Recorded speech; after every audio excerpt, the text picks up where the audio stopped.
La historia guarda secretos que nunca encontraron respuesta. Reyes que murieron demasiado pronto, figuras que desaparecieron sin dejar rastro, manuscritos perdidos, esposas que cayeron en circunstancias sospechosas y príncipes que jamás volvieron a ser vistos. Hoy viajamos por algunos de los misterios más inquietantes del pasado. ¿Estás listo para entrar en el archivo que nunca se cerró? Eduardo VI, el niño rey que cambió la fe de Inglaterra. A orillas del río Támesis se alzaba el majestuoso Palacio de Placentia, en Greenwich, una de las residencias reales predilectas de la dinastía Tudor. Allí, en el verano de 1553, se escribió el trágico capítulo final de una corta pero decisiva vida. El joven rey Eduardo VI pasó sus últimos días en este lugar, debilitado por una enfermedad que lo consumió lentamente. Su muerte, con apenas 15 años, no solo cerró una vida prometedora, sino que encendió una crisis sucesoria y religiosa que sacudiría los cimientos del reino. Eduardo nació el 12 de octubre de 1537, en el mismo palacio donde más tarde moriría. Era el único hijo varón legítimo del rey Enrique V, fruto de su matrimonio con Juana Seymour, su tercera esposa. Su nacimiento no fue un simple acontecimiento familiar, fue un suceso de Estado. Durante años, Enrique había ansiado un heredero masculino que garantizara la continuidad de la casa Tudor, al punto de romper con la Iglesia católica y provocar la Reforma inglesa. Todo con tal de conseguir un hijo varón que asegurara la estabilidad del trono. La llegada de Eduardo fue recibida con júbilo. Se organizaron festejos en todo el reino, y la corte celebró como nunca antes. Sin embargo, la alegría se vio rápidamente empañada. Apenas 12 días después del parto, Juana Seymour murió a causa de complicaciones postnatales, dejando al recién nacido sin madre y a Enrique VIII, pese a su satisfacción por el heredero, devastado por la pérdida de la única esposa a la que más tarde afirmaría haber amado verdaderamente. Desde el primer día, Eduardo no fue solo un niño, fue la encarnación de un proyecto político, el símbolo viviente de la nueva Inglaterra que su padre había moldeado. La presión sobre él fue inmediata y constante. La corte lo rodeó con todas las atenciones posibles, y su educación fue estricta, centrada en la religión protestante, la moral, la política y las letras clásicas. Aquel infante no era solo un príncipe, era el futuro del país, cargando sobre sus hombros las expectativas de un reino que había sido transformado en su nombre, antes incluso de su nacimiento. Desde su nacimiento, Eduardo no fue simplemente el hijo del rey, fue la esperanza personificada de una dinastía que se tambaleaba. La ausencia de un heredero varón legítimo había marcado la política de su padre durante décadas, y su llegada prometía resolver esa incertidumbre. Enrique VIII lo adoraba, y la corte entera lo trataba con reverencia, casi como una figura sagrada. No se escatimaban recursos para garantizar su bienestar ni para reforzar su imagen como símbolo de continuidad y poder. Una de las representaciones más reveladoras de esa expectativa se encuentra en un retrato de 1538, encargado cuando Eduardo apenas tenía un año. El autor fue Hans Holbein, el joven, el pintor oficial de la corte. En la pintura, el infante aparece erguido, vestido con ropajes ricamente decorados, sosteniendo un sonajero dorado que emula el cetro real. No es un simple juguete, sino una declaración visual. Este niño está destinado a gobernar. A sus pies, una inscripción en latín lo proclama como alguien llamado a superar incluso la gloria de su padre. Era una imagen cuidadosamente construida, diseñada para reafirmar ante el reino y ante el mundo que la dinastía Tudor tenía futuro. Sin embargo, ese futuro llegaría antes de lo esperado. En enero de 1547, cuando Eduardo apenas tenía 9 años, el rey Enrique VIII murió. De inmediato, el niño fue proclamado Eduardo VI, rey de Inglaterra e Irlanda, pero era evidente que no podía gobernar por sí mismo. Se estableció entonces un consejo de regencia para administrar el reino en su nombre, aunque el poder real recayó en manos de su tío materno, Edward Seymour, quien asumió el título de Lord Protector y se convirtió en la figura más poderosa del país. Durante los primeros años de su reinado, Eduardo fue testigo de profundos cambios. Seymour, ahora duque de Somerset, aprovechó su posición para impulsar una agenda protestante que coincidía con la educación religiosa del joven rey. Las misas en latín comenzaron a ser reemplazadas por liturgias en inglés. Se promovió la lectura de la Biblia entre el pueblo y se tomaron medidas contra imágenes y ritos considerados católicos. Eduardo, aunque aún niño, apoyaba estas reformas con entusiasmo.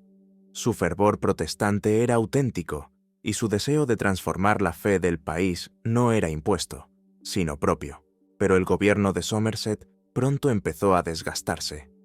Las reformas religiosas, combinadas con políticas económicas fallidas y levantamientos sociales como las rebeliones en Devon y Norfolk, debilitaron su posición. En 1549, apenas 2 años después de haber asumido la regencia, fue depuesto por una coalición liderada por John Dudley, conde de Warwick, quien más tarde sería nombrado duque de Northumberland. Dudley se convirtió en el nuevo hombre fuerte de Inglaterra, y aunque formalmente el rey seguía siendo Eduardo, el verdadero control del gobierno estaba en manos del duque. Fue en este contexto, con apenas 12 años, que Eduardo comenzó a madurar políticamente.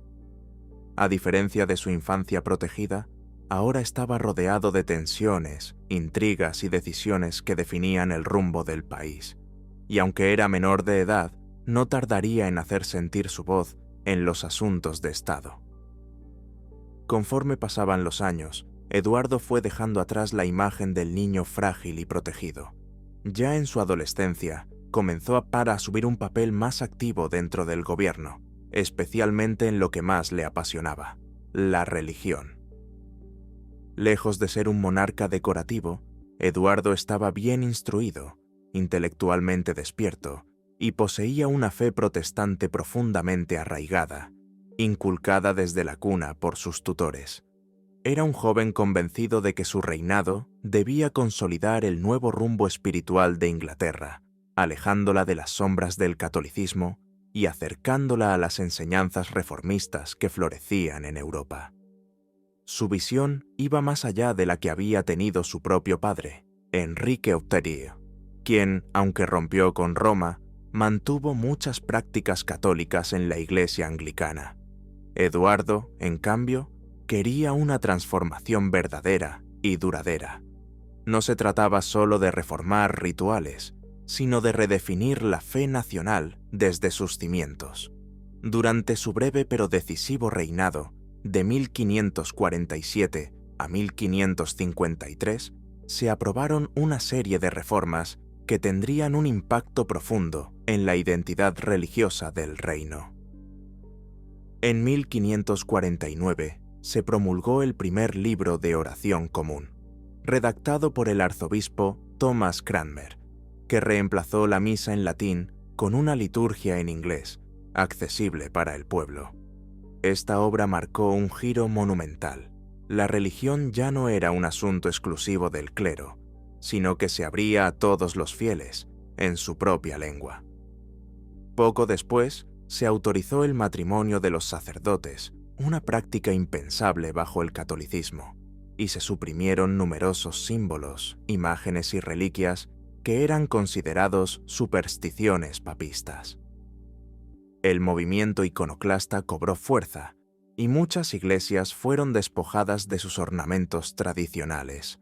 En 1552 se publicó una versión revisada y aún más radical del libro de oración común, y ese mismo año se comenzó la redacción de los 42 artículos, un conjunto de declaraciones doctrinales que delineaban con claridad la teología protestante de la nueva Iglesia de Inglaterra.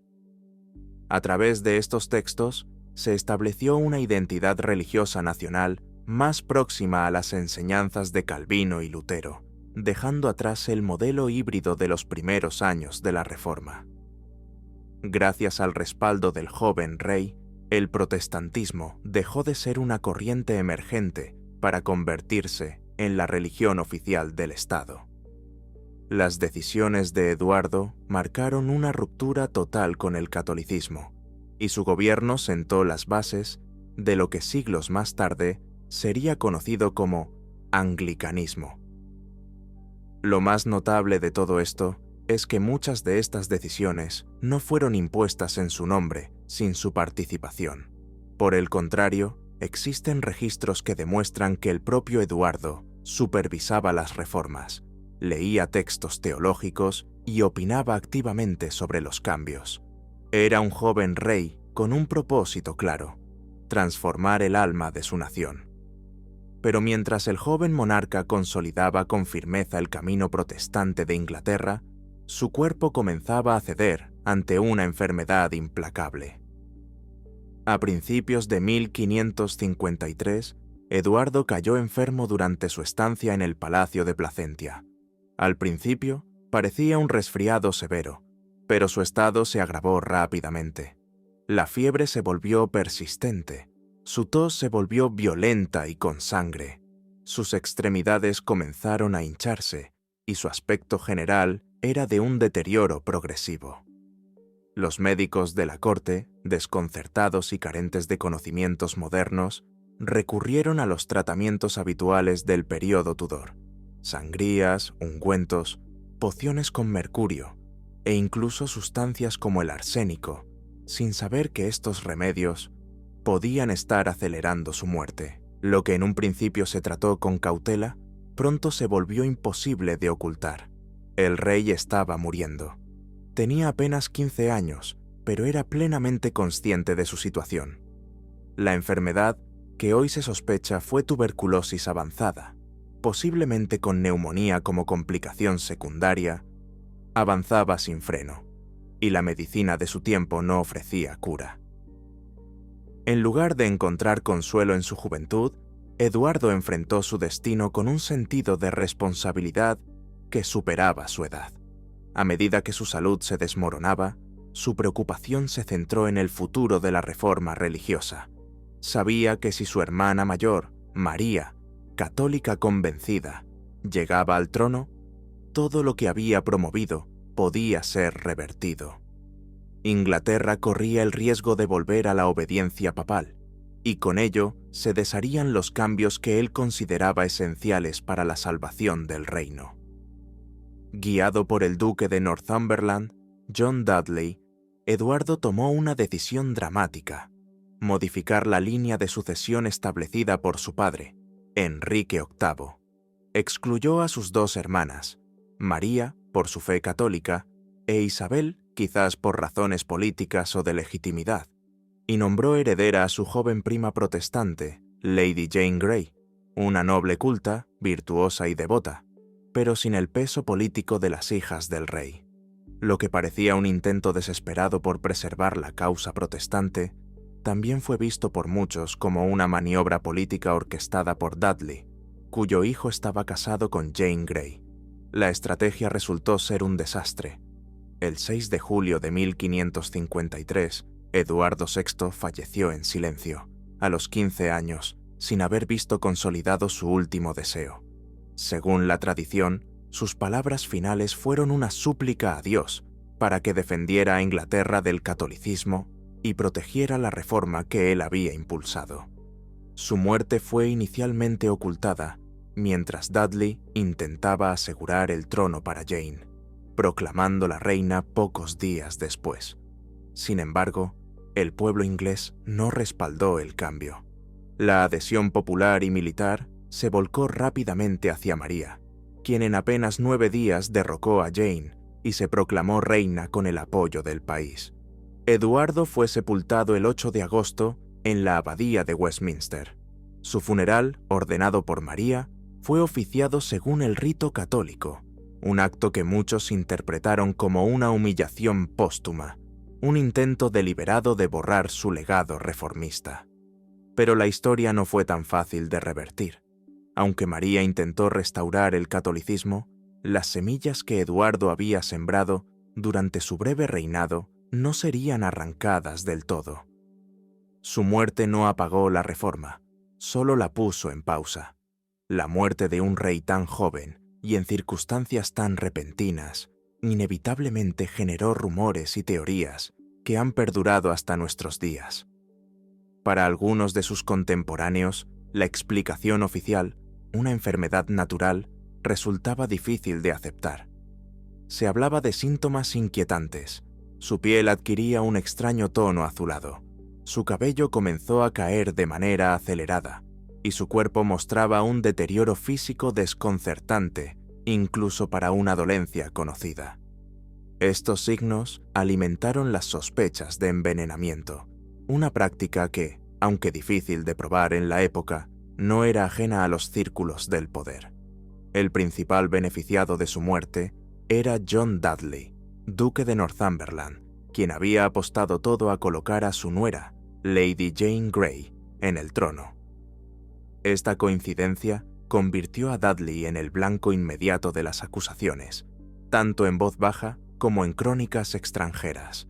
Algunos llegaron a sugerir que, si bien no había asesinado directamente al joven rey, pudo haber manipulado a los médicos o acelerado su declive con tratamientos peligrosos disfrazados de curas. Sin embargo, la historia no le dio a Dudley la oportunidad de explicar su versión por mucho tiempo. Tras el fracaso del intento de imponer a Jane Grey como reina, fue arrestado y ejecutado en agosto de 1553. Nunca se le juzgó formalmente por la muerte de Eduardo, y las sospechas quedaron sin resolución. Para los historiadores modernos, la teoría del envenenamiento carece de pruebas sólidas. Lo más aceptado es que Eduardo padecía tuberculosis, una enfermedad común y letal en esa época, y que los tratamientos tradicionales, en lugar de aliviarlo, agravaron su sufrimiento. Pero más allá de las circunstancias de su muerte, lo que realmente define a Eduardo VI es el impacto duradero de su corta vida. Gobernó apenas 6 años, y sin embargo, durante ese tiempo, dirigió con sorprendente claridad una transformación religiosa que cambiaría Inglaterra para siempre. Bajo su reinado, el protestantismo no fue solo una política de Estado, se convirtió en identidad nacional. Los cambios que promovió en la liturgia, la doctrina y la estructura eclesiástica sobrevivieron a la contrarreforma de su hermana María y fueron restaurados con fuerza por Isabel I pocos años después.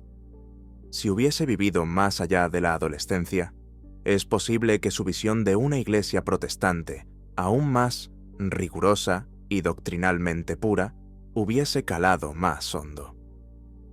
Algunos historiadores creen que su celo religioso, ya evidente a una edad temprana, lo habría llevado a establecer un anglicanismo más severo, quizás más cercano al calvinismo continental.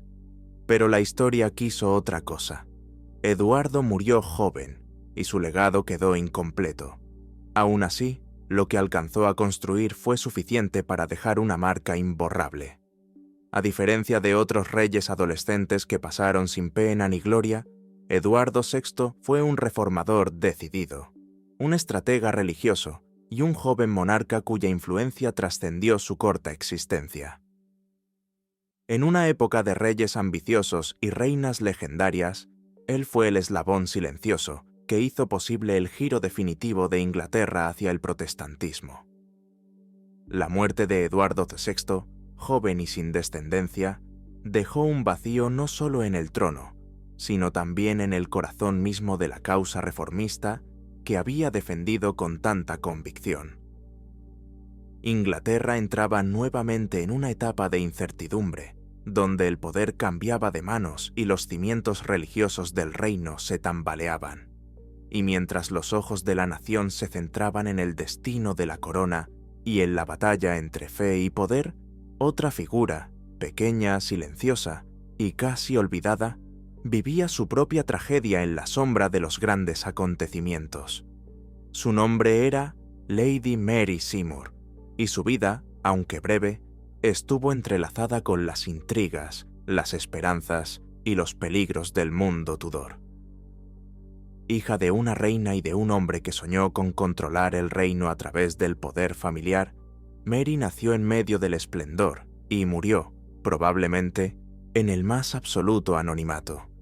Pero su historia, relegada a los márgenes de los documentos oficiales, es también un reflejo de una época marcada por la fragilidad de la infancia, la ambición política y el precio de estar demasiado cerca del trono. Lady Mary Seymour, la hija de una reina perdida en la historia.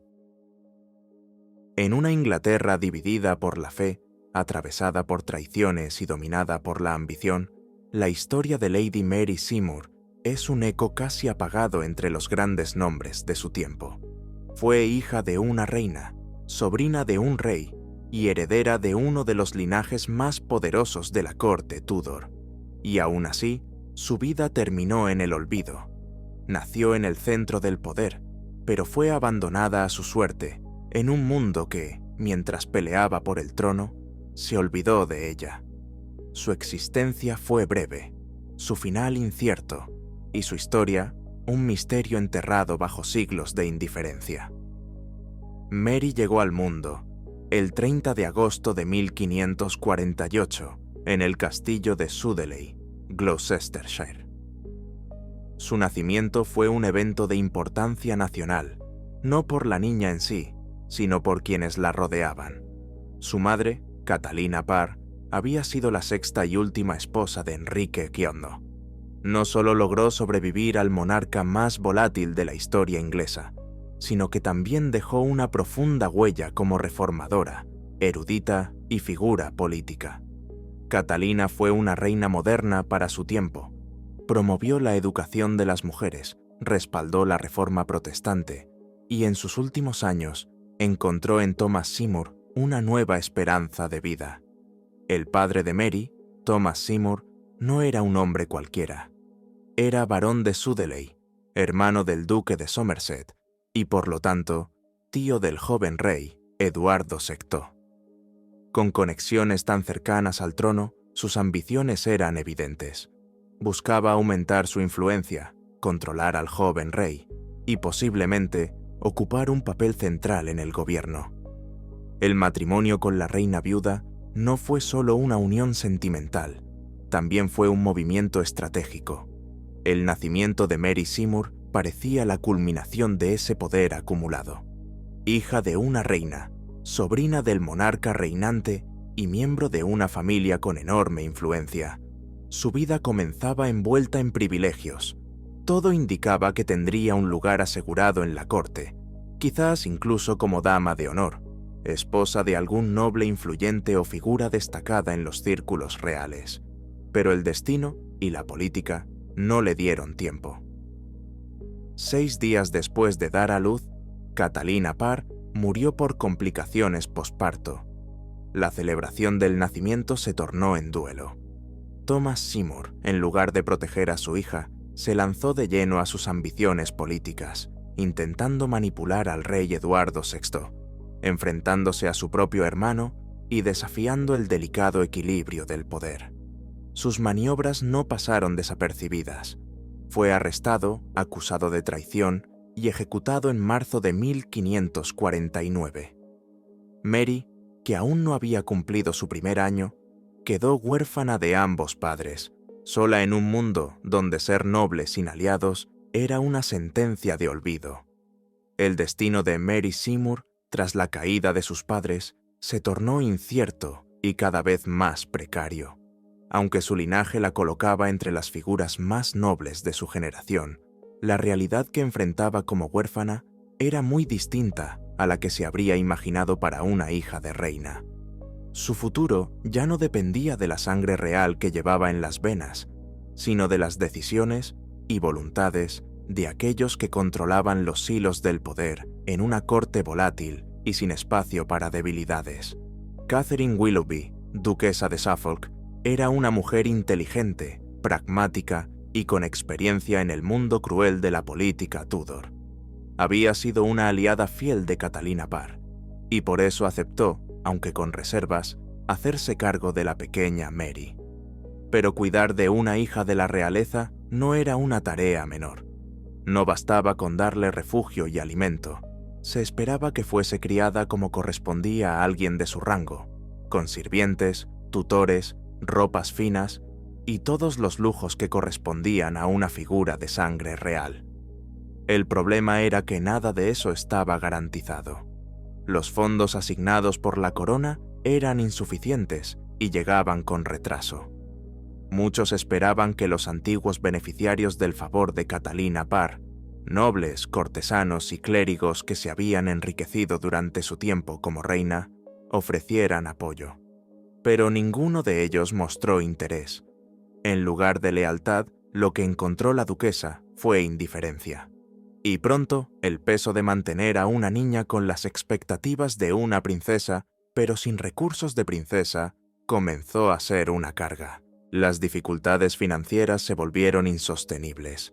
Aunque en enero de 1550 el Parlamento restauró a Mary el derecho a heredar parte de los bienes de su padre, y el Consejo Privado le otorgó una asignación adicional para su manutención, esas medidas llegaron tarde.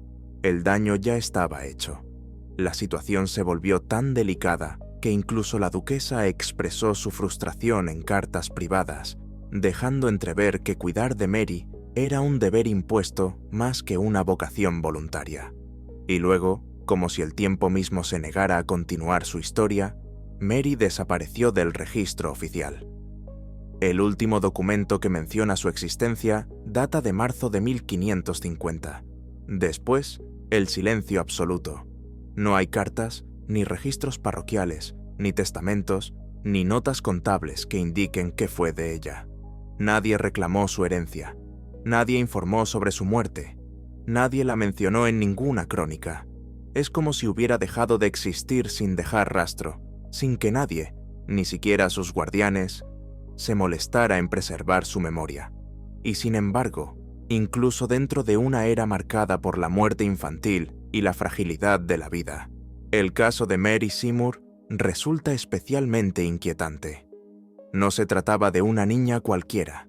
Era hija de una reina consorte, sobrina de un rey en funciones y heredera de un apellido que había sido protagonista central del poder Tudor.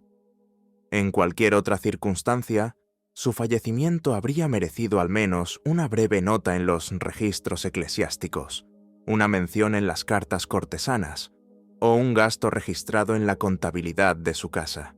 Pero no hay nada, solo un vacío. Esa ausencia total ha sido el caldo de cultivo para las especulaciones más sombrías. Entre ellas, la más persistente es la que apunta directamente a la duquesa de Suffolk, su tutora. Según esta hipótesis, la noble encargada de su crianza, frustrada por la falta de fondos, abandonada por los antiguos aliados de Catalina Parr y con su patrimonio estirado al límite, habría visto en Mary no a una niña inocente, sino a una carga sin futuro. Deshacerse de ella en silencio habría resuelto un problema incómodo, sin atraer demasiada atención.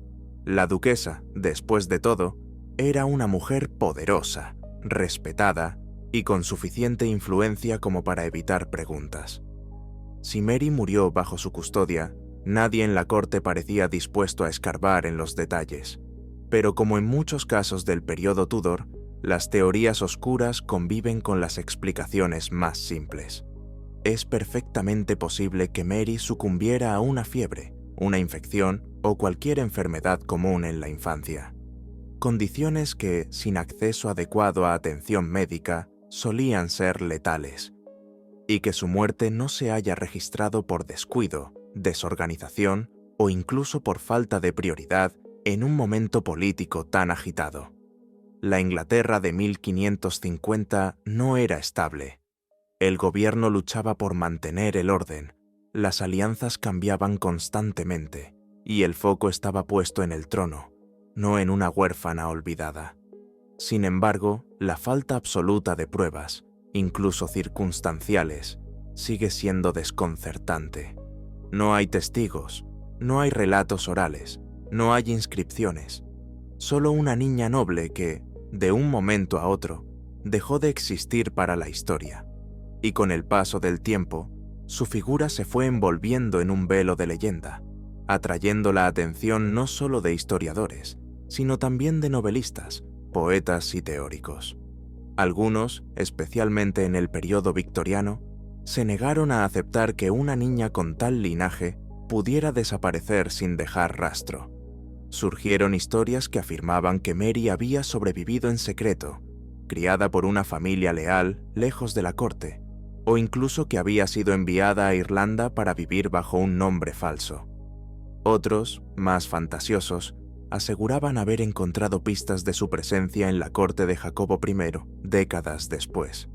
Pero ninguna de estas versiones resistió el escrutinio. No hay registros, no hay cartas, no hay evidencias que respalden esas afirmaciones. Y sin embargo, un indicio, mínimo pero poderoso, ha captado la atención de algunos investigadores modernos. Aquel poema de 1573, escrito por John Parkhurst, no menciona a Mary Seymour por su nombre, pero la descripción es tan específica, tan íntimamente ligada a su historia, que para muchos es imposible no verla reflejada entre sus versos. Una niña nacida de una reina, por cuyo nacimiento la madre entregó la vida. Solo Mary encaja en esa imagen. La coincidencia temporal, el vínculo personal entre Parkhurst y Catalina Parr, y el tono elegíaco de la obra apuntan, según los historiadores, a que el obispo habría querido rendir homenaje a aquella niña que murió joven y sin dejar huella oficial. Es un rastro literario, no un documento legal, pero en una historia tan escasa en fuentes, cada línea cuenta. Si el poema dice la verdad, entonces Mary fue efectivamente sepultada, quizás con discreción, quizás en secreto, en los terrenos del castillo de Grimsthorpe, bajo una losa de mármol que con el tiempo se perdió o fue removida. A lo largo de los siglos, Grimsthorpe ha sufrido múltiples transformaciones, ampliaciones, remodelaciones y alteraciones. Los jardines han cambiado de trazado, los suelos han sido nivelados y los registros arquitectónicos del siglo XVI son incompletos. Si alguna vez existió una tumba, es muy posible que hoy yaciera bajo tierra desconocida, entre muros desplazados o en patios reconstruidos.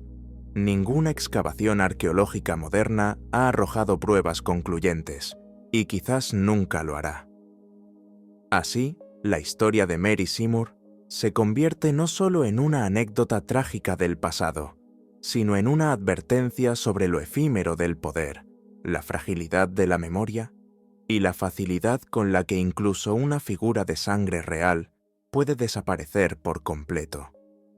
Su vida, tan breve como olvidada, refleja el destino de muchos en la corte Tudor, piezas de un tablero donde los movimientos no eran suyos, donde la caída podía ser rápida, silenciosa y definitiva. Mary no dejó escritos, ni retratos, ni testamentos, pero su historia, reconstruida con fragmentos, silencios y sospechas, ha perdurado precisamente por su misterio. En una era de alianzas forzadas, matrimonios estratégicos y muertes prematuras, su desaparición se convierte en símbolo de todas aquellas voces ahogadas en los márgenes de la historia. Ni los títulos, ni el linaje, ni la sangre real pudieron protegerla de un destino que la empujó a las sombras. Y así, entre leyenda y documento, entre historia y suposición, Lady Mary Seymour sigue habitando ese terreno incierto entre lo que fue y lo que pudo haber sido. Así, entre el rumor y la ausencia, la vida de Lady Mary Seymour se disolvió en el silencio de los siglos. Una niña nacida para ocupar un lugar entre reyes, que terminó convertida en una figura invisible de la historia, borrada no por la guerra o el escándalo, sino por el simple abandono del recuerdo. Su historia nos recuerda que incluso, en los rincones más vigilados del poder, hay vidas que se desvanecen sin dejar rastro, como páginas que jamás se escribieron. Y no es la única. En otro rincón del legado británico, no es una persona la que desaparece, sino una obra. Un texto perdido que, al igual que Mary, nació en medio de grandes expectativas y luego fue tragado por el tiempo. Se trata de Love's Labour's Won, la misteriosa comedia de William Shakespeare, cuya existencia está documentada, pero cuyo contenido se ha esfumado por completo. Una pieza ausente del rompecabezas literario más célebre del idioma inglés. Como Mary Seymour, esta obra olvidada plantea una pregunta perturbadora. ¿Cómo puede desaparecer algo tan valioso sin dejar huella? Love's Labour's Won. El Shakespeare que se perdió. Entre los tesoros culturales más valiosos del mundo occidental, el legado de William Shakespeare se alza como una joya literaria sin paralelo. Sus obras han trascendido fronteras, idiomas y siglos. Han resistido guerras, incendios, censuras, pandemias, puritanos, dictaduras y revoluciones tecnológicas. Pocas producciones artísticas han demostrado semejante poder de permanencia. Sus personajes, sus frases y sus tramas siguen vivos, estudiados y representados en todos los rincones del planeta. Y sin embargo, incluso dentro de ese cuerpo de trabajo aparentemente inmortal, existe un vacío, una obra que existió, que fue conocida en su tiempo, pero de la cual hoy no queda ni una sola línea. Su título es Love's Labour's Won, traducido comúnmente como El esfuerzo de amar ganado, y representa uno de los mayores misterios de la literatura inglesa. No es un rumor tardío ni una invención romántica. Su existencia está documentada de forma clara por al menos dos fuentes directas del siglo XVI, lo que convierte su ausencia actual en una paradoja literaria. La primera referencia sólida a esta obra perdida apareció en 1598, en una publicación del erudito y crítico Francis Meres, titulada Paladis Tamia, Wit's Treasury. En ella, Meres elabora una lista de los autores más destacados del momento y menciona, con naturalidad y precisión, varias de las comedias ya conocidas de Shakespeare: Romeo y Julieta, El sueño de una noche de verano, El mercader de Venecia y Trabajos de amor perdidos, Love's Labour's Lost, entre otras. Pero junto a ellas, incluye también Love's Labour's Won. La presenta no como una rareza, sino como una obra más del repertorio shakespeariano. Para Meres, era tan real y presente como cualquier otra. Y este dato es clave. Meres escribió en vida de Shakespeare. No hablaba del pasado, ni de textos perdidos en el tiempo. Estaba reseñando la obra de un autor contemporáneo, cuya producción estaba en plena marcha. Love's Labour's Won no era una conjetura, era parte del corpus reconocido de Shakespeare en su propia época. El problema es que, hoy, no tenemos ninguna copia, ningún manuscrito, ningún fragmento, ni siquiera una línea suelta que pueda atribuirse con certeza a esa obra desaparecida. La única prueba de su existencia es su mención en documentos del pasado. Una mención clara, sí, pero huérfana de contenido. Y eso, precisamente, es lo que la hace tan fascinante. Sabemos que existió. Sabemos que alguien la leyó, que probablemente se representó en escenarios isabelinos, que tuvo público, que fue impresa, y sin embargo, la historia le dio la espalda. Se desvaneció, y desde entonces no ha vuelto a encontrarse.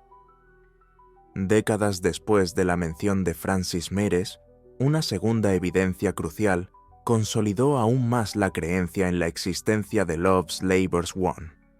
En 1603, un librero londinense incluyó en su inventario una lista de libros a la venta, y entre ellos figuraban varias obras teatrales populares de la época, firmadas por William Shakespeare. De forma llamativa, dos títulos aparecían uno junto al otro, Love's Labour's Lost y Love's Labour's Won, como si fueran parte de un díptico, dos obras concebidas en conjunto, casi como secuencia y consecuencia. El hecho de que Love's Labour's Won se mencionara en un contexto comercial como obra impresa y disponible para el público, es una prueba contundente de su circulación. No era un manuscrito perdido en los archivos personales de un coleccionista. Era una comedia publicada, comprada, probablemente representada y leída por una audiencia que la reconocía como parte del repertorio de Shakespeare. Y sin embargo, hoy no se conserva ningún ejemplar, ninguna copia, ningún extracto que haya sobrevivido en colecciones privadas o bibliotecas. Nada.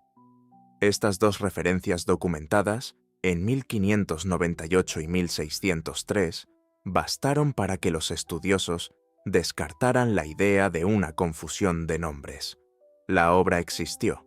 Fue escrita por Shakespeare, pertenecía a su producción cómica, y en algún momento simplemente desapareció del mapa cultural sin dejar rastros.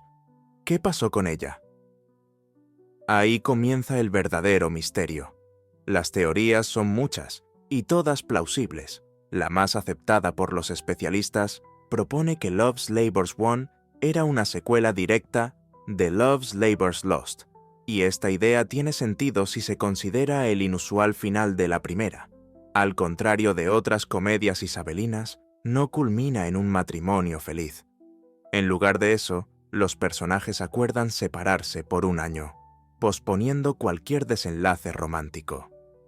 En el contexto teatral del siglo XVI, esto era casi una anomalía. Las comedias, por convención, solían concluir con bodas o al menos con reconciliaciones festivas. El hecho de que Love's Labour's Lost termine con promesas incumplidas y distancias por recorrer parece indicar que Shakespeare tenía pensado un segundo acto, un cierre, una reparación narrativa que restaurara el equilibrio natural del género. Y ahí entra Love's Labour's Won, el triunfo del amor, el cumplimiento del pacto, la risa después del desencuentro. El título, además, refuerza esta hipótesis. Si la primera obra retrataba el fracaso de los protagonistas en sus intentos de conquistar a sus amadas, el esfuerzo de amar perdido, la segunda prometería la victoria, el esfuerzo de amar ganado. Esta teoría convierte a Love's Labour's Won en una rara avis dentro del canon de Shakespeare, la única secuela directa de una comedia. No un derivado tardío, sino una segunda parte planificada. Y si fue escrita, como sugieren los registros, es probable que haya sido representada junto a su predecesora, incluso con los mismos personajes, tal vez los mismos actores, tal vez en el mismo escenario. Pero entonces surge la gran pregunta: ¿por qué se perdió? Otra hipótesis que ha ganado fuerza entre los especialistas es que Love's Labour's Won no fuera una obra distinta, sino una obra que ya conocemos bajo otro nombre. En la Inglaterra isabelina, el título de una pieza teatral no era una entidad fija ni definitiva. Muchas obras circulaban con títulos alternativos, subtítulos cambiantes o adaptaciones locales según el teatro o la compañía que la representara. Era común que una misma comedia tuviera 2, incluso 3 nombres diferentes, especialmente si pasaba de la representación al formato impreso. Por ejemplo, Twelfth Night también se conocía como What You Will, lo que queráis, y otras piezas como King Lear o Henry IV se publicaron con distintas variantes en títulos y estructura. Siguiendo esta lógica, algunos expertos han propuesto que Love's Labour's Won podría haber sido el título temprano o alternativo de una comedia sobreviviente. La candidata más fuerte en este terreno ha sido Much Ado About Nothing, mucho ruido y pocas nueces, una obra que encaja perfectamente con el perfil. Fue esta escrita aproximadamente en 1598, el mismo año en que Mires menciona Love's Labour's Won. No aparece en su listado, y su trama gira en torno a enredos amorosos, malentendidos, duelos verbales y, finalmente, un final triunfal donde el amor prevalece. En otras palabras, una labor amorosa ganada. Este cruce de fechas, tono y estructura ha llevado a muchos a pensar que Much Ado podría haber sido conocida inicialmente bajo el nombre de Love's Labour's Won, y que, por alguna razón editorial o teatral, ese título fue abandonado. Quizás el cambio ocurrió cuando se imprimió por primera vez, o tal vez fue una decisión de la compañía que la montaba.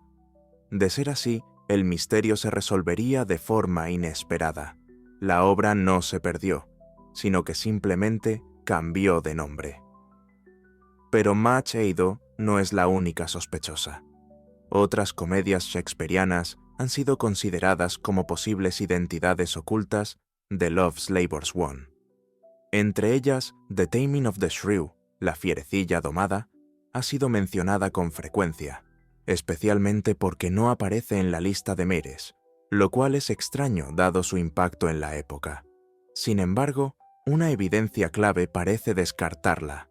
En el inventario de 1603, donde se mencionan Love's Labour's Lost y Love's Labour's Won, también se menciona The Taming of the Shrew como un título separado. Esto sugiere que, al menos en ese momento, ambas obras eran consideradas distintas. También se ha propuesto All's Well That Ends Well, Bien está lo que bien acaba, otra comedia con tintes románticos en la que el amor es perseguido, manipulado y finalmente obtenido. El tono de esta obra es más complejo, incluso sombrío por momentos, pero algunos han visto en su desenlace forzado y su título ambiguamente optimista una correspondencia con la idea de una labor ganada. Aún así, All's Well fue escrita varios años después de 1598, lo que complica la hipótesis temporal. Y luego está la posibilidad más inquietante de todas, que Love's Labour's Won fuera realmente una obra independiente que se perdió por completo. Que sí fue escrita, sí fue impresa y sí fue representada, pero que, como tantas otras piezas teatrales de su época, desapareció sin que nadie la salvara del olvido. Porque esa es la verdad incómoda detrás del misterio. De las centenas de obras escritas en la Inglaterra isabelina, menos del 20% han sobrevivido. El resto, literalmente cientos de títulos, han desaparecido. Algunas porque nunca fueron impresas, otras porque sus manuscritos se perdieron, otras porque simplemente dejaron de representarse y nadie se preocupó por preservarlas. Tal vez Love's Labour's Won fue una de esas víctimas del descuido, un texto que existió, que hizo reír, emocionar o reflexionar a su público, pero que terminó siendo consumido por el tiempo, como una carta nunca reenviada, como una voz que nadie grabó.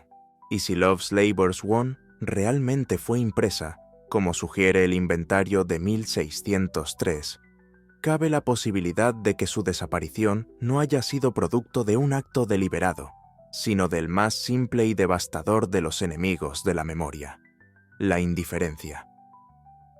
En una época en la que los textos teatrales eran considerados efímeros, destinados más a ser representados que conservados, muchas obras simplemente dejaron de circular cuando dejaron de ser rentables. Sin una nueva edición, sin una demanda sostenida por parte de las compañías teatrales o del público lector, una obra podía desvanecerse con la misma rapidez con la que había sido celebrada. La omisión de Love's Labour's Won en el First Folio de 1623, la primera gran recopilación de las obras de Shakespeare, fue probablemente el golpe final. Ese volumen, editado por los colegas de Shakespeare tras su muerte, salvó del olvido a muchas de sus piezas más conocidas. Sin su inclusión allí, Love's Labour's Won quedó fuera del canon impreso que consolidó la inmortalidad del autor. Y una vez fuera de ese marco, sin manuscritos conservados ni impresiones posteriores conocidas, su destino fue sellado por el silencio. Lo que nos queda, entonces, es un título, 2 menciones documentales, ningún texto, ningún fragmento, ningún personaje confirmado, y, sin embargo, ese vacío ha sido suficiente para convertirla en objeto de obsesión, especulación y búsqueda por generaciones de estudiosos, dramaturgos y amantes del teatro. Porque Love's Labour's Won, como Lady Mary Seymour, existió y desapareció, dejando tras de sí una ausencia que duele más que muchas presencias completas. Su pérdida es una advertencia sobre la fragilidad del legado, incluso el más brillante. Quizás lo que más inquieta no es solo lo que se perdió, sino todo lo que nunca sabremos que se perdió. Porque si una obra de Shakespeare pudo evaporarse sin dejar rastro, ¿cuántas más se deshicieron en el tiempo sin siquiera haber sido nombradas? ¿Cuántas vidas, libros, ideas y creaciones quedaron atrapadas en el limbo del olvido, sin que nadie, entonces ni ahora, supiera lo que había desaparecido? En esa misma frontera entre la historia y la conjetura, entre la certeza y el mito, habita también otra figura enigmática. Su historia no está perdida en páginas extraviadas, sino en los escalones de una vieja casa inglesa, donde una caída inexplicable desencadenó uno de los escándalos más oscuros de la corte de Isabel I. Su nombre era Amy Robsart, y su muerte, aún hoy, sigue rodeada de sospechas, secretos y silencios que, como en las mejores tragedias, nunca encontraron un cierre definitivo. El caso de Love's Labour's Won nos deja ante un abismo inquietante, una obra reconocida en su tiempo, probablemente leída y aplaudida, que luego desaparece sin dejar rastro. Un misterio sin resolución, y quizá lo que más nos perturba no es su pérdida textual, sino lo que representa, que hasta las voces más poderosas pueden desvanecerse si nadie se encarga de conservarlas. Esa misma sensación, la de algo importante que se esfuma en el momento crucial, envuelve también otra historia, aunque esta vez no se trata de una comedia perdida, sino de una muerte demasiado conveniente. El escenario ya no es el mundo del teatro isabelino, sino la corte de la reina Isabel I. Y el nombre que resuena no es el de Shakespeare, sino el de una mujer cuya vida terminó al pie de una escalera, dando paso a rumores, escándalos y ambiciones rotas. Su nombre era Amy Robsart, esposa de Robert Dudley, el hombre más cercano y quizá el más deseado por la reina virgen. Y fue precisamente su trágico final lo que hizo que todos en Inglaterra se preguntaran lo mismo. ¿Fue un accidente o un asesinato cuidadosamente calculado? Amy Robsart, la caída que hizo temblar a la reina. Pero aquella promesa de prosperidad duró poco. La fortuna de los Dudley comenzó a desmoronarse apenas 3 años después de su boda, cuando el padre de Robert, el ambicioso duque de Northumberland, orquestó un intento de alterar la sucesión al trono inglés. Al morir el joven rey Eduardo II en 1553, John Dudley intentó colocar en el trono a su nuera, Lady Jane Grey, ignorando los derechos sucesorios de María Tudor. Fue una jugada desesperada y terminó en desastre. El plan fracasó. Jane fue derrocada en apenas 9 días, y la reina María I, con el respaldo del pueblo, ascendió al poder. La venganza fue rápida. El duque de Northumberland fue ejecutado por traición. Robert Dudley fue encarcelado en la Torre de Londres, junto a sus hermanos. Aunque su vida fue perdonada, posiblemente gracias a influencias o a la moderación de la reina, su reputación y poder político quedaron severamente dañados. Durante aquellos meses inciertos, Amy permaneció leal. Lo visitó en prisión, lo defendió ante sus allegados y esperó pacientemente su liberación. Pero el mundo que habían comenzado a construir juntos ya no existía. Todo cambió, otra vez, en 1558, con la muerte de la reina María y la ascensión al trono de Isabel I. Con ella llegó una nueva oportunidad para Robert Dudley. Gracias a su cercanía con la joven reina, eran amigos de infancia, confidentes e indudables aliados políticos. Fue elevado rápidamente a puestos de enorme prestigio. Fue nombrado maestro del caballo, cargo que le garantizaba una presencia constante al lado de la reina. Y pronto, en los pasillos de la corte y las embajadas extranjeras, se empezó a decir en voz baja lo que todos sospechaban. Robert Dudley no era solo el favorito de Isabel, sino su enamorado. Los embajadores de Francia y España informaban con regularidad sobre la naturaleza del vínculo. Dudley era omnipresente en la corte, sus privilegios eran únicos, y la reina parecía confiar en él más que en nadie. Pero había un problema evidente: estaba casado. Y en un contexto donde el matrimonio de la reina era un asunto de Estado, el hecho de que el hombre más cercano a ella tuviera una esposa viva era un obstáculo político, religioso y simbólico. Amy, mientras tanto, vivía lejos de la corte. Se trasladaba de una residencia a otra, al cuidado de amigos y allegados, sin contacto con el entorno real. Algunos contemporáneos afirmaban que estaba enferma, tal vez de cáncer, aunque no existen diagnósticos claros. Otros hablaban de una profunda tristeza o incluso de depresión. Lo cierto es que su aislamiento era absoluto. Mientras su esposo acumulaba poder, ella desaparecía del mapa político, y esa ausencia, en vez de disipar rumores, los intensificaba. En este contexto, la muerte de Amy Robsart no fue simplemente un accidente doméstico, fue el catalizador de un escándalo nacional. Esa distancia no era casual. Amy había sido apartada, de forma sutil pero efectiva, del centro político del reino. Vivía en el campo, alejada de Londres, alojada en propiedades de conocidos, sin una residencia fija ni una función visible en la corte. Ya no figuraba en los banquetes reales, ni en los retratos, ni en los comentarios sociales de los cronistas. Su nombre apenas se mencionaba, salvo como una presencia incómoda que impedía la posible unión de Isabel con su favorito. Los rumores crecían como maleza en los jardines del palacio. En el extranjero, los embajadores no solo advertían sobre la cercanía de Dudley con la reina, sino que comenzaban a sospechar que Amy Robsart no sobreviviría mucho más. El embajador español escribió que todos creen firmemente que la reina no se casará con nadie más que con Lord Robert, y que lo hará tan pronto como muera su esposa. Otros diplomáticos repetían lo mismo, que Amy estaba muy enferma, y que su muerte sería oportuna. La situación se volvió tan tensa que el propio Consejo Privado expresó preocupación. Dudley, consciente del escándalo potencial, sabía que el menor daño a su esposa sería interpretado como conspiración, pero el círculo ya estaba trazado. Si Amy moría, él se beneficiaba, y si no moría, la posibilidad de casarse con Isabel seguía siendo un sueño imposible. Mientras tanto, Amy pasaba sus días en la sombra.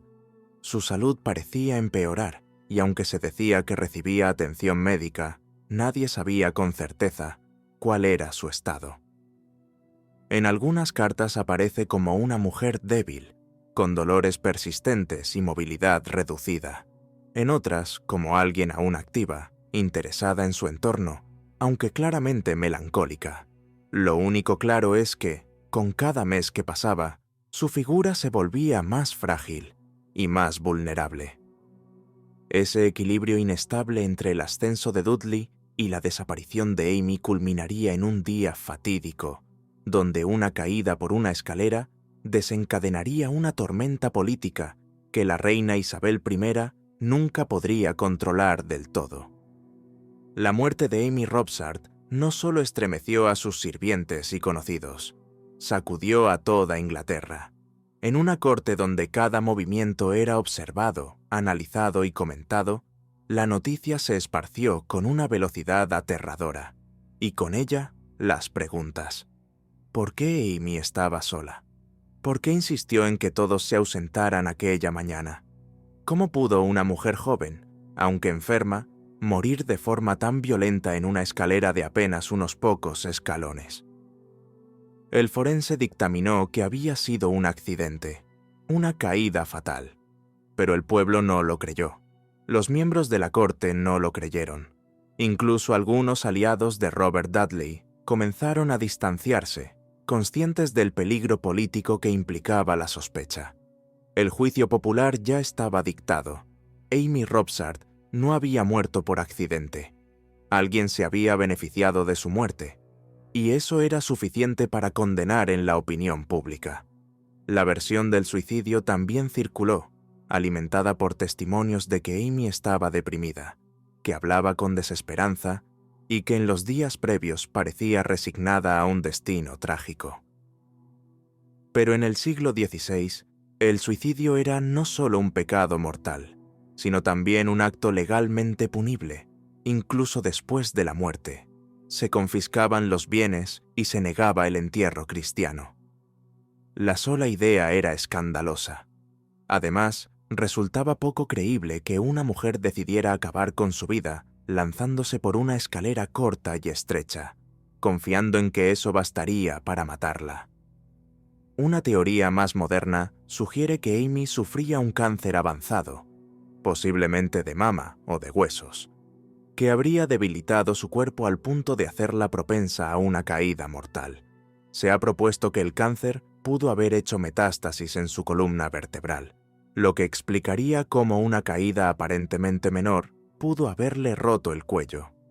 Esta explicación médica, aunque plausible, no elimina las sospechas, porque incluso si su muerte fue accidental, ocurrió en el momento más conveniente para su esposo y la reina. Dudley, por su parte, pareció comprender rápidamente la magnitud del desastre. No viajó a Cumnor para evitar cualquier apariencia de manipulación. Solicitó una investigación limpia, se mostró dispuesto a colaborar y defendió públicamente la inocencia tanto suya como de Isabel. Pero ya era demasiado tarde. La opinión pública era implacable, y aunque el caso no pasó a juicio, la muerte de Amy destruyó cualquier posibilidad real de que Robert Dudley se convirtiera en el consorte de la reina.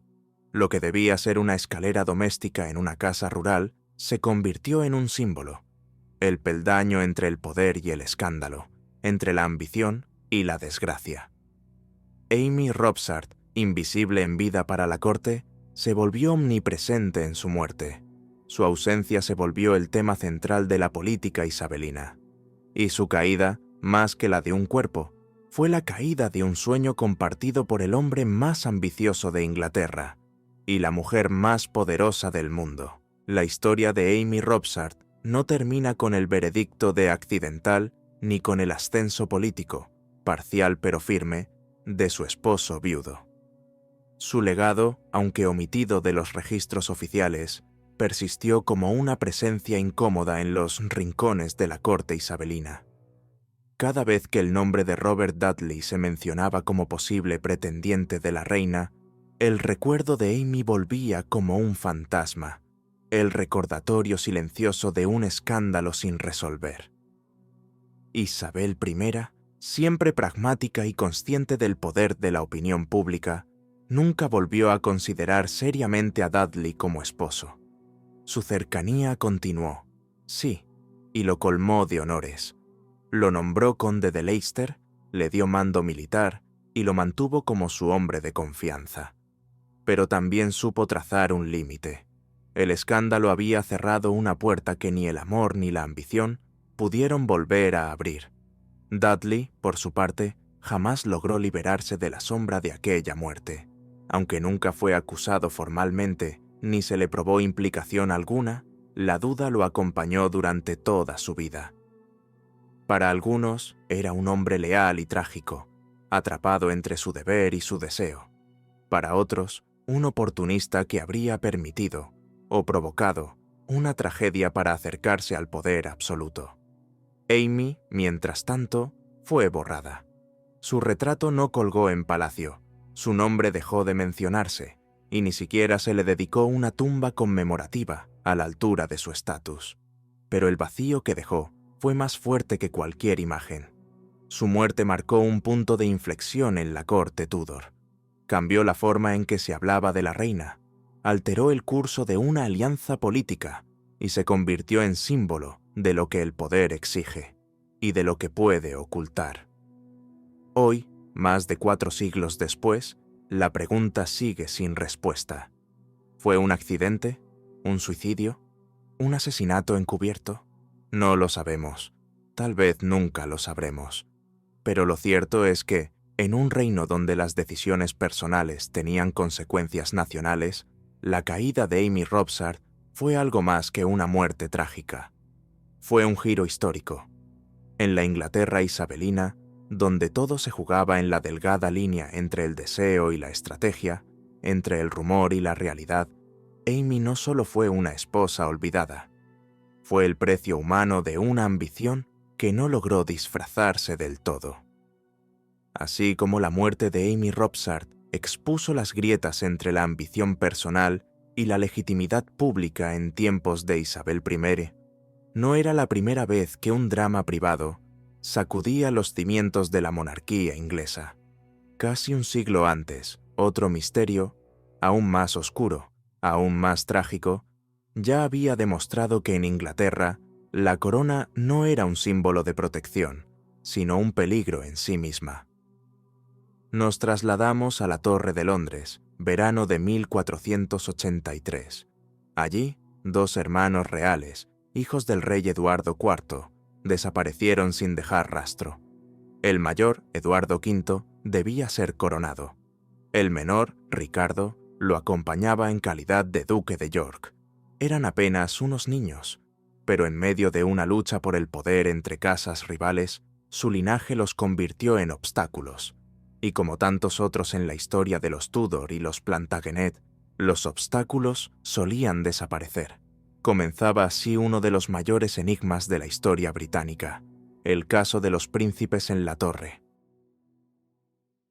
Los príncipes en la torre, un silencio dentro de los muros. Al principio, su estancia en la torre no despertó mayores sospechas. Era común que los herederos al trono residieran allí antes de su coronación, bajo protección real.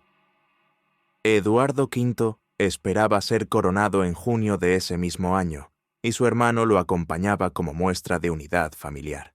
Pero mientras los príncipes se mantenían alejados de la vida pública, en los pasillos del poder se gestaba una jugada mortal.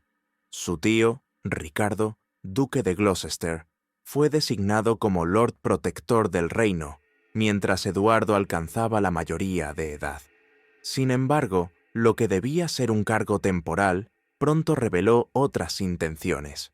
En cuestión de semanas, Ricardo hizo arrestar a varios aliados de los príncipes, entre ellos a su tío materno, Anthony Woodville, conde de Rivers. Lo que siguió fue una campaña política fulminante.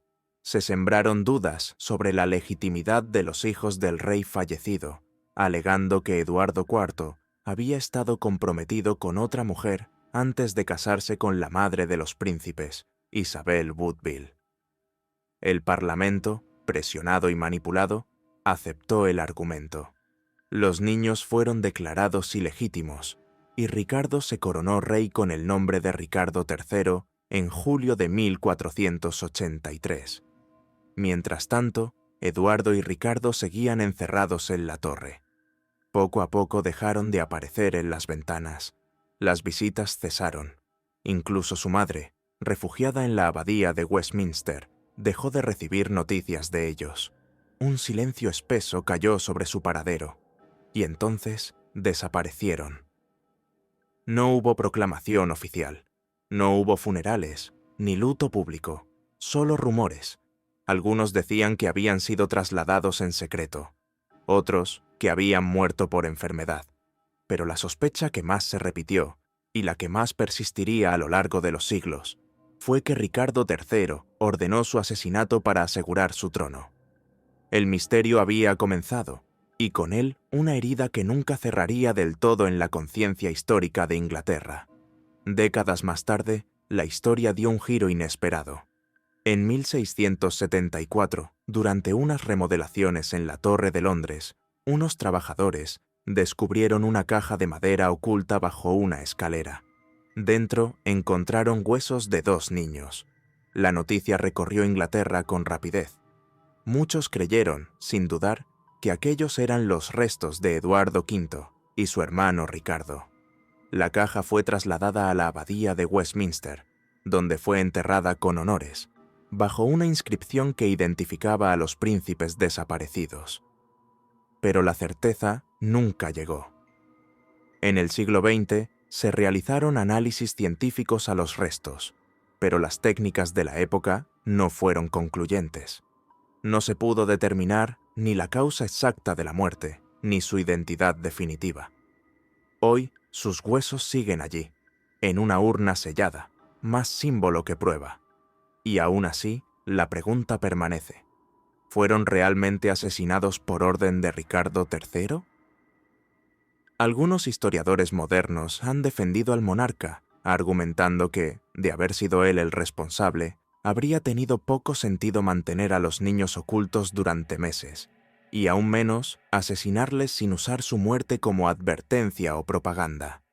También señalan que, tras la desaparición, otros actores políticos, como Enrique VII, tenían tanto interés como él en eliminar cualquier posible reclamación rival al trono.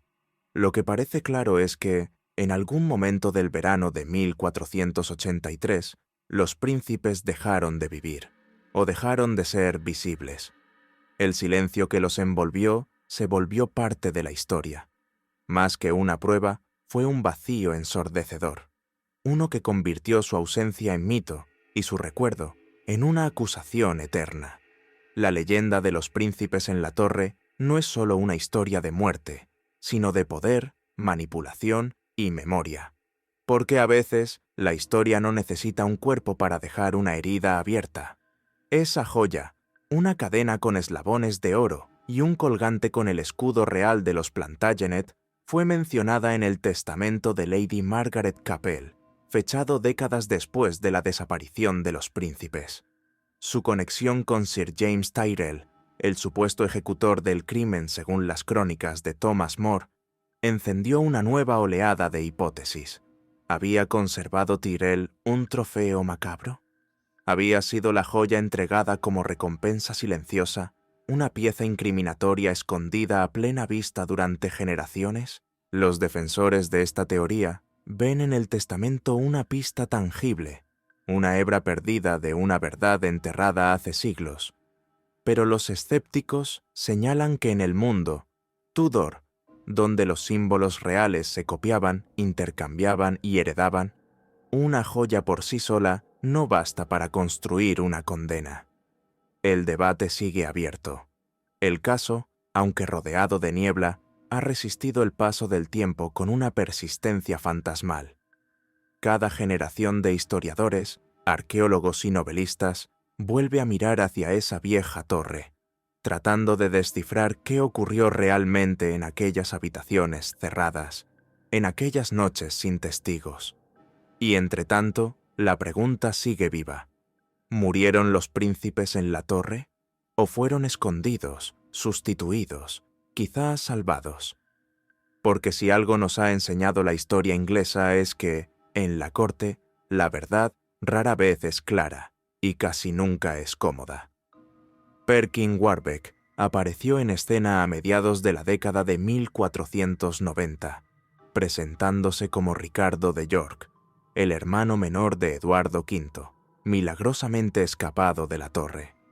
Reunió simpatizantes en Europa continental, recibió apoyo de potencias como Borgoña y Escocia, e incluso fue reconocido brevemente como legítimo por algunas cortes.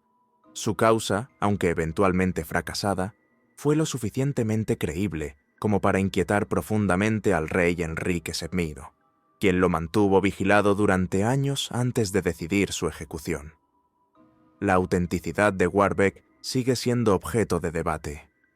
¿Era un impostor hábil, entrenado por enemigos del régimen Tudor? ¿O realmente fue uno de los príncipes, rescatado en secreto y usado luego como ficha política? Su muerte selló la versión oficial. Pero como ocurre con muchas figuras desplazadas del centro del poder, el vacío que dejó fue más elocuente que cualquier confesión. El misterio de los príncipes en la torre, más allá de la sangre, nos habla del modo en que el poder absoluto trata a los vulnerables, incluso cuando llevan sangre real, de cómo, en el Juego de Tronos inglés, no bastaba con nacer para sobrevivir. Había que controlar el relato, ser visible en el momento justo, tener aliados que vivieran más que tus enemigos. Los hermanos desaparecieron, sí, pero no fueron olvidados. su historia ha regresado una y otra vez, como un fantasma que recorre la memoria nacional, pidiendo respuestas que nunca llegan del todo. Como tantas otras figuras de la historia inglesa, príncipes, reinas, herederas, amantes, niños sin tumba, su silencio es un eco perpetuo que aún nos obliga a mirar hacia la Torre de Londres y a preguntarnos qué más duerme allí, bajo piedra, historia y secretos. Hoy recorrimos algunos de los misterios más intrigantes de la historia inglesa, desde el ascenso y muerte prematura de Eduardo VI hasta la desaparición de Mary Seymour, el enigma de la obra perdida de Shakespeare, Love's Labour's Won, la polémica muerte de Amy Robsart y finalmente la desaparición de los príncipes en la torre. Cada historia nos recuerda que, a veces, el poder no solo cambia el destino de los vivos, también sepulta la verdad. Si te gustó este recorrido por los secretos del pasado, suscríbete al canal para no perderte los próximos episodios. Déjame en los comentarios cuál de estas historias te impactó más, o si crees que alguna de estas figuras fue víctima o sobreviviente. Y si conoces a alguien que ame los misterios históricos tanto como tú, comparte este video con esa persona ahora mismo.